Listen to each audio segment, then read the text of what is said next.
Hello everyone, welcome to the logical classes. आज हम आपको क्लास 10th का ट्रिग्नोमेट्री का 8.2 एक्सरसाइज कराएंगे। चलिए इसके फर्स्ट क्वेश्चन पे आते हैं, जिसमें 5 पार्ट्स हैं। हम पहला क्वेश्चन लेंगे। इसमें सारी वैल्यूज रखनी रहेगी एंगल्स की, जिसको हम टेबुलर फॉर्म में आपको पढ़ा चुके हैं, तो वो आप देख लीजिएगा। हम सीधा वैल्यू पुट करेंगे और सॉल्व करेंगे। चलिए स्टार्ट करते हैं।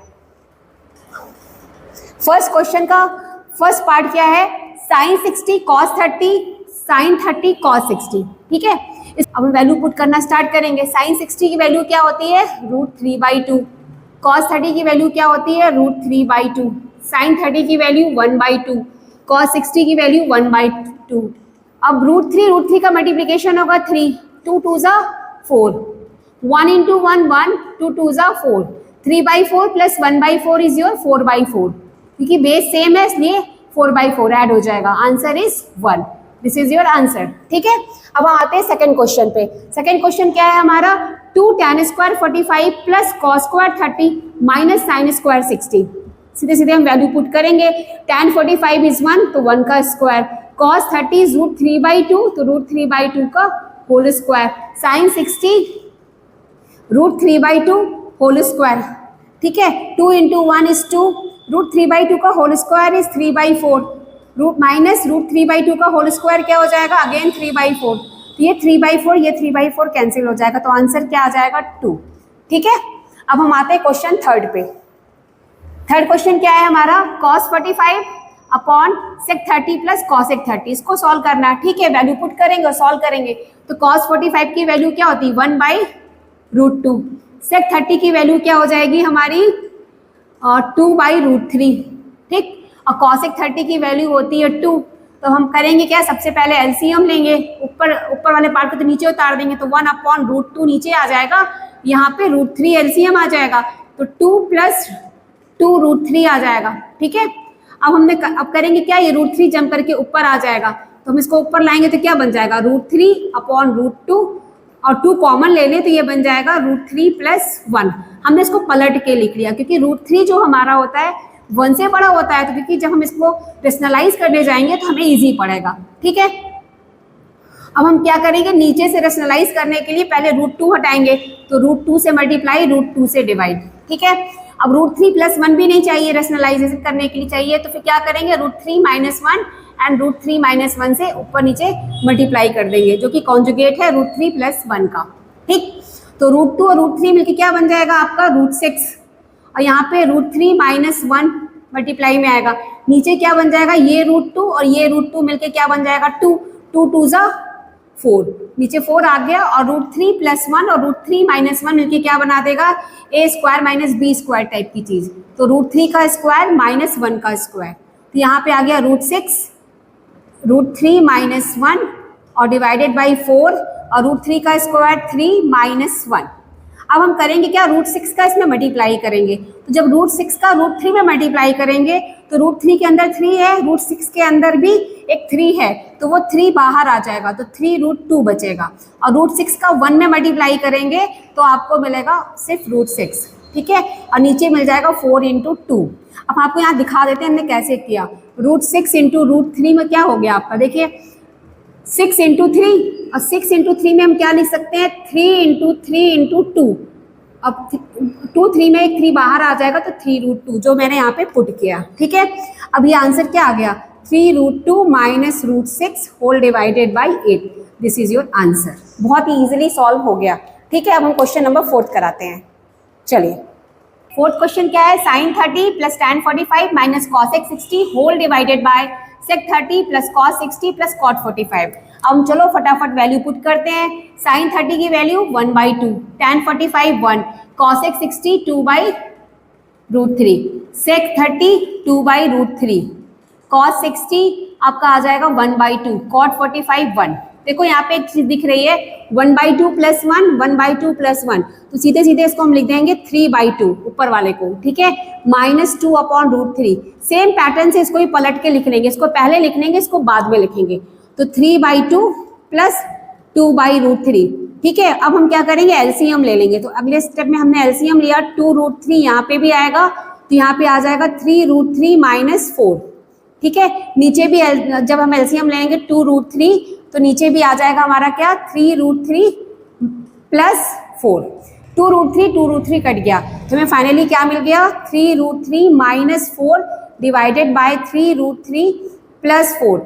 इसको रेशनलाइज करने के लिए हम इसके कॉन्जुगेट से मल्टीप्लाई करेंगे, तो 3√3 माइनस 4 डिवाइडेड बाई 3√3 माइनस 4। ठीक है, अब ये क्या बन जाएगा भाई 3√3 माइनस 4 का होल स्क्वायर, तो इसको डायरेक्ट खोल देंगे या 3√3 माइनस 4 का होल स्क्वायर लिख देंगे और नीचे क्या आ जाएगा a plus b, a minus b है तो a square minus b square, तो 3√3 का होल स्क्वायर माइनस 4 का होल स्क्वायर। ठीक है, हम इसको ही आगे स्टेप कर देते हैं। 3√3 माइनस 4 का होल स्क्वायर कैसा सॉल्व करेंगे a माइनस बी के होल स्क्वायर के हिसाब से, तो 3√3 का होल स्क्वायर प्लस 4 का whole square minus 2 into 3√3 into 4। इसे मैं डायरेक्ट सॉल्व कर देती पर मैंने कहा स्टेप क्लियर कर दूं। 3√3 का होल स्क्वायर क्या हो जाएगा 3 3 जा 9 और 9 3 जा 27 और 4 का स्क्वायर 16। ठीक है, अब हमारा अगले स्टेप में क्या आ जाएगा 3√3 का स्क्वायर आपका आ जाएगा 27, 4 का स्क्वायर 16। ठीक है, अब माइनस देखो 3 2 जा 6, 6 4 जा 24, तो 24√3। तो इसको और सॉल्व करेंगे हम, तो यहाँ 27 माइनस 16 कितना आ जाएगा 11, तो फाइनली आंसर आ जाएगा 43 minus 24√3 whole divided by 11। This is your answer. ठीक, क्लियर। अब आते हैं क्वेश्चन नंबर 5 पे। चलिए फिफ्थ क्वेश्चन को देखते हैं। फिफ्थ क्वेश्चन क्या है 5 cos square 60 plus 4 sec square 30 minus tan square 45 divided by sin square 30 plus cos square 30। चलिए वैल्यू पुट करते जाएंगे, आंसर पाएंगे हम। cos स्क्वायर 60 की वैल्यू क्या होती है, cos 60 होता है तुम्हारा 1/2, तो 1/2 का होल स्क्वायर। 4 sec 30 होता है 2/√3, तो 2/√3 का होल स्क्वायर। tan 45 1 होता है तो 1 का square whole divided by 1/2 whole square, क्योंकि sin 30 1/2 होता है, cos 30 √3/2 होता है उसका होल स्क्वायर। ठीक है, ऊपर क्या आ जाएगा 5/4, क्यों 1/2 का स्क्वायर 1/4 और इंटू 5 5/4। यहाँ पे 4/3 आएगा, 4/3 इंटू 4 क्या हो जाएगा 16/3 minus 1 whole divided by 1/4 plus 3/4। अब हम यहाँ पे एलसीएम लेंगे तो 12 एलसीएम आएगा, तो 5 3 जा 15, 16 4 जा 64 और माइनस 12 आ जाएगा। ठीक है, अब 15 प्लस 64 माइनस 12 हमारा हो जाएगा 52। ठीक है, अपॉन 12 या 67 अपॉन 12।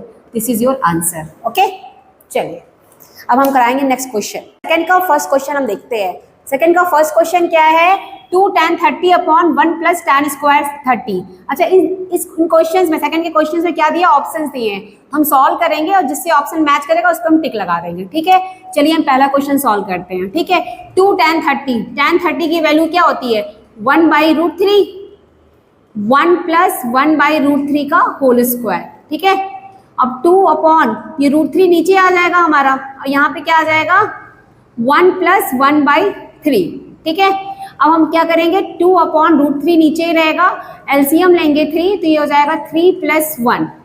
ठीक, अब क्या होगा ये 3 जंप करके ऊपर आ जाएगा, जब 3 जंप करके ऊपर आ जाएगा तो 2 इंटू 3 हो जाएगा, नीचे √3 इंटू 4 हो जाएगा। देखो इस √3 से 3 कटेगा तो √3 दे देगा, 2 से 4 कटेगा तो 2 दे देगा, तो आपको फाइनली क्या मिल जाएगा √3/2। और √3/2 किसकी वैल्यू होती है sin 60 की।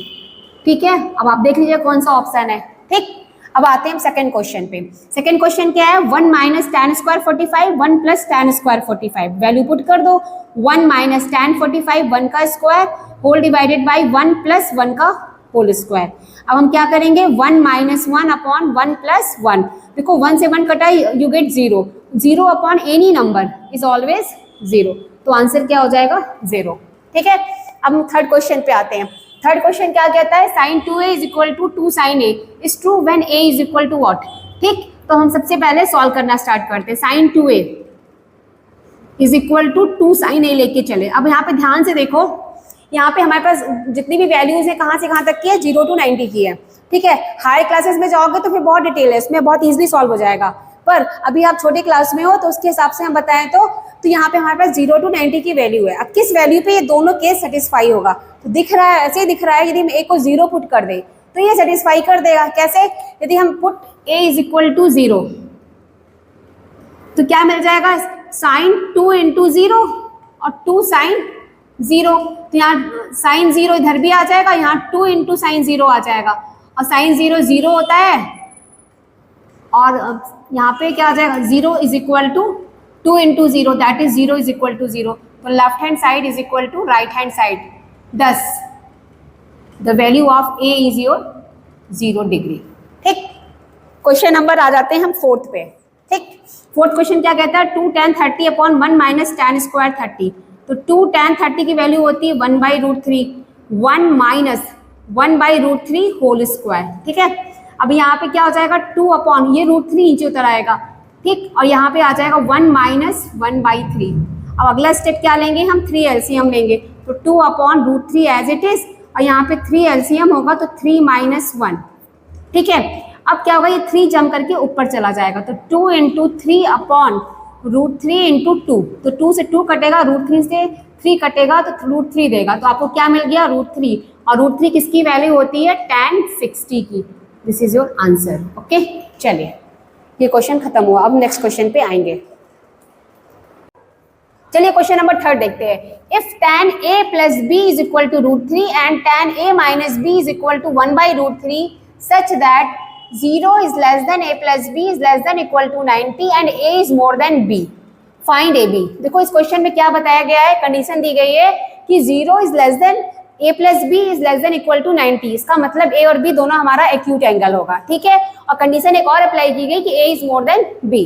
जो कंडीशन दी गई इसको हम लेके चलते हैं। पहला केस क्या है हमारे पास कि tan a plus b is equal to √3। देखो अब tan की कौन सी वैल्यू √3 होती है, tan 60 की, तो इसको हमने यहाँ पे क्या लिख दिया, tan 60, because √3 is equal to tan 60। ठीक, अब हम क्या करेंगे, ऑपरेटर हटा देंगे तो इम्प्लीकेशन लगेगा, काटेंगे नहीं क्योंकि ये ऑपरेटर है, इसे काटते नहीं है, इम्प्लाइज करा के हम लिख देंगे 60 डिग्री, इक्वेशन नंबर 1।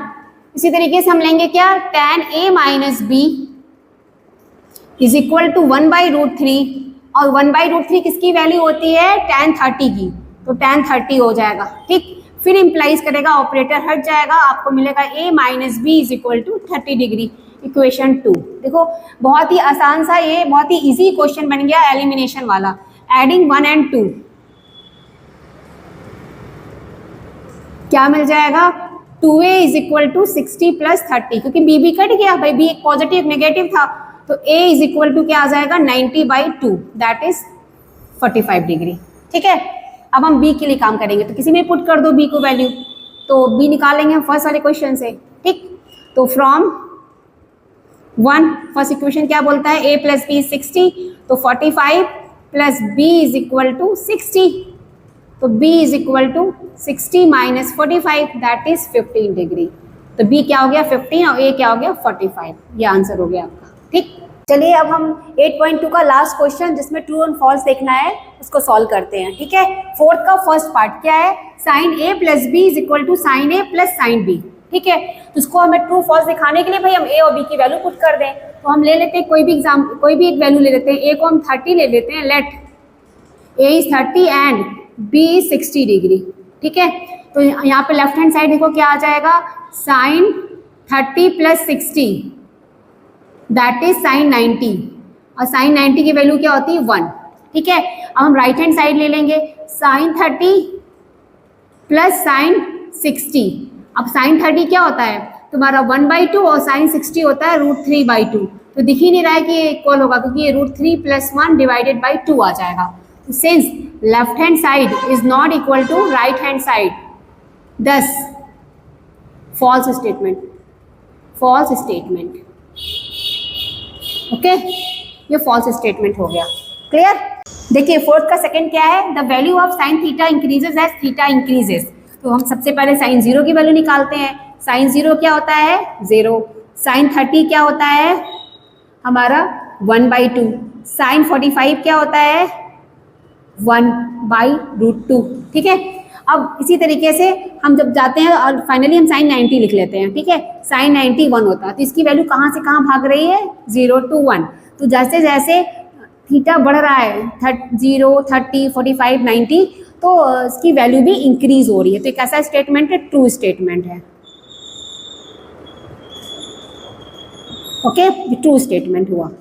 ठीक, अब हम आते हैं थर्ड क्वेश्चन में। The value of cos theta increases as theta increases. Same pattern से हम सॉल्व करेंगे। देखो कॉस 0 क्या होता है, 1, और कॉस 90 क्या होता है, 0। हम डायरेक्ट यहीं से देख लेते हैं, ये 1 to 0 हो रहा है, इसका मतलब डिक्रीज कर रहा है। तो हमारा कैसा स्टेटमेंट हो गया, फॉल्स स्टेटमेंट। ठीक, ये फॉल्स स्टेटमेंट हो गया। अब हम आते हैं इसके फोर्थ पार्ट पे, ठीक है। फोर्थ पार्ट क्या बोलता है, sine theta is equal to cos theta for all values of theta. ठीक है, तो हम एक थीटा की वैल्यू ले लेते हैं, हम थीटा को 30 पुट कर देते हैं। हमारा लेफ्ट हैंड साइड क्या है, साइन 30, और साइन 30 की वैल्यू क्या होती है, 1/2। राइट हैंड साइड क्या है, कॉस 30, कॉस 30 की वैल्यू क्या होती है, √3/2। Since left hand side is not equal to right hand side, thus statement is false. ठीक, ये फॉल्स स्टेटमेंट हो गया। बस ये एक वैल्यू के लिए ट्रू रहेगा 45 डिग्री के लिए, क्योंकि cos 45 और sin 45 दोनों की वैल्यू 1/√2 होती है। ठीक, अब क्वेश्चन नंबर 5 पे आते हैं। cot is not defined at a is equal to 0। ठीक, तो सही बात है भाई, cot 0 की वैल्यू क्या होती है, 1/tan 0 बोल सकते हैं, और tan 0 0 होता है, तो 1/0 दैट इज इन्फिनिटी। ठीक है, मैंने इस पैटर्न में इसलिए सॉल्व कर दिया कि आपको समझ में आ जाए कि tan 0 0 होता है, और any number upon 0 is always infinity, not defined. तो ये स्टेटमेंट कैसा हो गया, ट्रू स्टेटमेंट हो गया। ठीक, इस तरीके से आपका 8.2 एक्सरसाइज पूरा कंप्लीट हो गया। अब हम 8.3 नेक्स्ट लेक्चर में कराएंगे। Okay, bye.